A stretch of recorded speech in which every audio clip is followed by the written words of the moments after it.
Hey folks, Manny here, and I want to talk to you guys about a problem we see quite often, and that's with these caps, either on a lug bolt like this is, or a lug nut like this is. And to give you an idea of what I'm talking about, here is a lug nut without the cap. There, hopefully you can see it there. And a lug bolt without a cap. This is not a fancy looking lug bolt, but it doesn't have this cap. And this is actually stripped. We took this off a customer's car, and the issue with these is that these caps that go on top of the actual metal tend to bulge out. And the problem with that is that this is actually a 19 millimeter lug bolt, and this is 19 millimeter socket. And when people try and take these off, they use the 19 mil and it doesn't go all the way in. And then they say, oh, okay, well, it must be too small. Let's step it up to a 20 millimeter, which is what this is. And that one does go over, but the problem with that is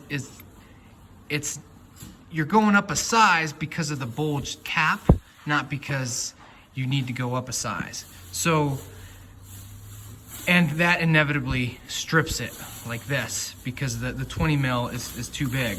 And once you apply torque to spin this off, it's gonna strip. And then we have to use one of these guys, a stripped lug nut or lug bolt socket here to pry this out. And this has special teeth.